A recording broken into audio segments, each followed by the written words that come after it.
Hey, everybody. Hope everything's going well out there. Doing our new live streams via cell phone tonight. Uh, it is Wednesday, June 9th, 2021. Hope everybody is doing well out there, as I said. So lots of news going on right now. The petition is up to 1,042 or 3,000 signatures, which is great.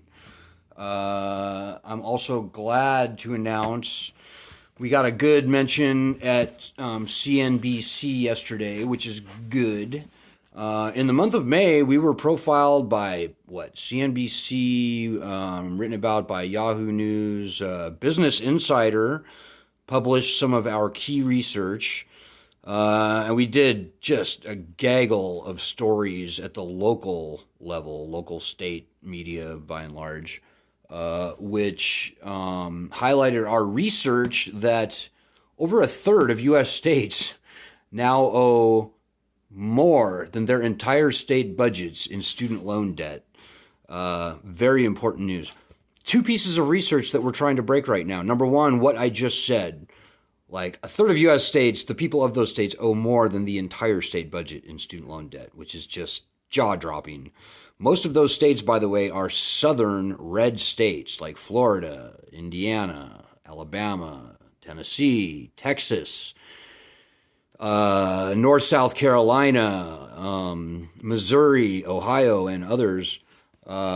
So that's a big deal. Second thing, and this is jaw-dropping research as well. This has not yet been broken, by the way. It's only been referenced by the Chronicle of Higher Education. There are more older people than younger people with student loans. Literally, there are more people over the age of 35 than under the age of 35 with student loans, which is just ridiculous. There are more people over the age of 50 with student loans than under the age of 25, which is even more ridiculous. And in both cases, the older group owes far more than the younger group. So guys, this is not a partisan issue. We are not, flaming liberal lefties here. And we are not hardcore MAGA righties either. We hate politics. We hate both parties by and large. The bipartisan duopoly has been used to basically hijack this issue, and we have fallen through the partisan cracks. Now, having said that, we are a nonpartisan group, but we are very aware of partisan politics that are happening. It's very important. And having said that, I have to be honest with you and tell you that right now, and for the 16 years we've been doing this, the Democrats have tended to be on our side. The Republicans have tended to be against us. Now, that doesn't mean that either party is good. We've been screwed by the Democrats, don't get me wrong. But our weak spot is with Republicans. It was true with bankruptcy, and it's true now with loan cancellation. Look at the media, turn it on the TV. They talk about loan cancellation, and you'll see all these name brand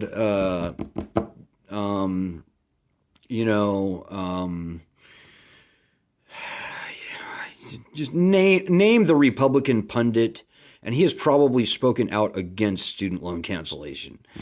Not the smart ones, not Tucker Carlson, not people like Steve Bannon, but almost everyone else has, I'm not even going to mention names. There's just too many to mention.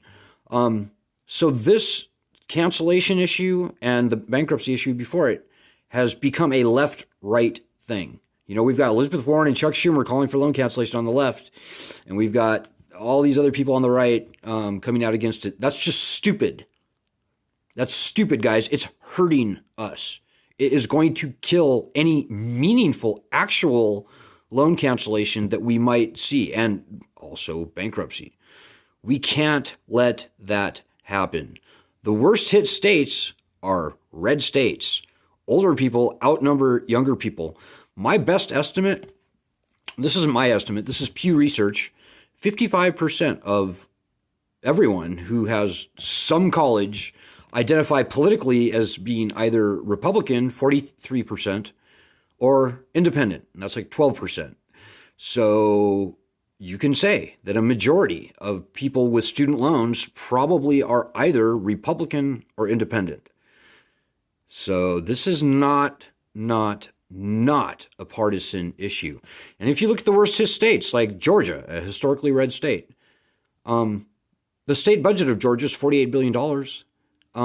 Georgians owe $81.5 billion in student loan debt, mostly federal debt.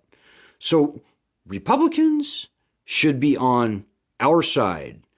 And you might want to forward this live stream, or you might want to forward anything that we've published in the past, I'd say 5 months, to a conservative that you know.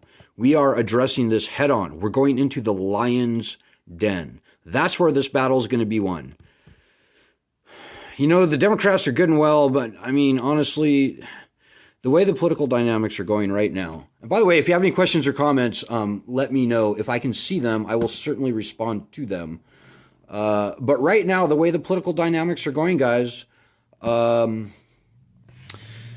we've got this nonsensical up to $50,000 loan cancellation proposal from Elizabeth Warren, Chuck Schumer, which is great. We're thrilled that they picked up the concept. But this up to $50,000 nonsense is, I'm sorry, it's nonsense. It's going to ultimately come to nothing. So we're glad that the concept has been picked up. And we're glad that Biden has, however insincerely, promised to make good on both bankruptcy and loan cancellation. But yeah, guys, we can't trust either party to actually do it. The way the dynamics are going now, it's looking like a big bust. Like at the end of the day, kicking and screaming, Biden will go, okay, I'll cancel $5,000 or $10,000 in student loans. Who does that help? Does that help you? No, it doesn't. I mean, 90% chance it does not help you. It's nonsense. And it allows this catastrophically failed lending system to persist. This lending system is done, guys. You heard it here first. I haven't seen too many other people come out and say what I have been saying for pretty much a year now. This lending system is catastrophically failed by all rational metrics. You know, even before this pandemic, we were looking at a default rate that was in excess of 75 or 80%. Before the pandemic. So, you know, the subprime home mortgage default rate is like 20%. So like 1 in 5 of those terrible loans go bad. Well, 4 in 5 student loans were going bad, like before the pandemic. So what is it now? It's more than that. It's like 4.5 out of 5, like 90% or something. Stupid. It's ridiculous. It's nonsense. It's cartoonish. This lending system is done, guys. It's toast. There's no saving it. Almost nobody is paying on their loans right now. And if you think that many or maybe even anyone is going to resume paying on their loans whenever this repayment suspension abates, you're wrong. Not going to happen. We are witnessing, maybe in slow motion, but we are witnessing the death of this lending system. And that's just a fact. Nobody in the media seems to have the intellectual honesty to admit that and simply say it, but it's true. This lending system is not coming back, guys. There's no saving it, and there should be no saving it. These weaponized loans, weaponized unconstitutional loans, have gone over the cliff. It's gotten to the point where they are literally devastating state economies, like all those states that I mentioned. Look at the links and read the report for yourself. This data comes directly from the Department of Education, from some what I consider to be very moderate estimates for private student loan debt, which is only like 13% of all student loan debt anyways. And as recent data as we could find from the National Association of State Government Auditor people, a very credible source for state budget data. So yeah, no, this data is rock solid and there is no disputing it.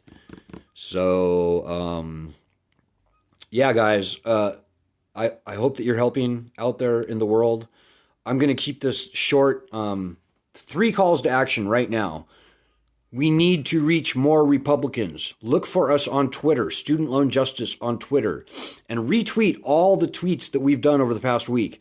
Most of those are to Republican governors, or in some cases, Republican senators. Retweet all that stuff.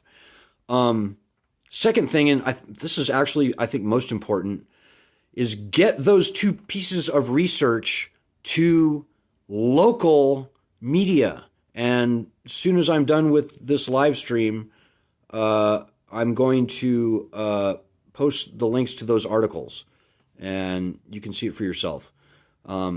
Get those articles to your local media. I will also post the contact list for emails for media in all the various states. Hit Texas, hit Florida, hit North South Carolina, hit Georgia, hit Ohio, hit Indiana. Did I say Texas? Yeah, hit Missouri.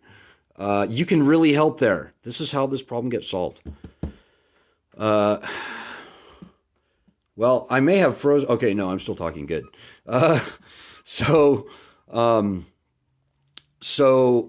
Yeah, get those 2, and there's 2 articles that are important. The older people article and the state budget article. Those are the 2 articles we really, really, really need to get out into the zeitgeist. The people of our country need to know both of these things. It will change everything.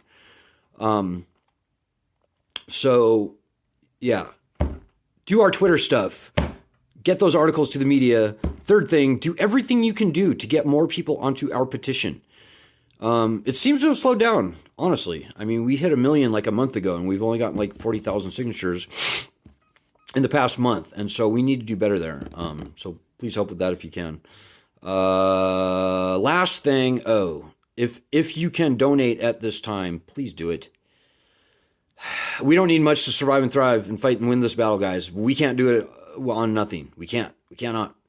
We've got to raise like around $1,500 a month at the bare minimum just to meet our bare expenses. So I don't know what's going on in the country right now, but it would appear that something not good is going on. Our donations have slowed pretty drastically, so I'm starting to get really concerned.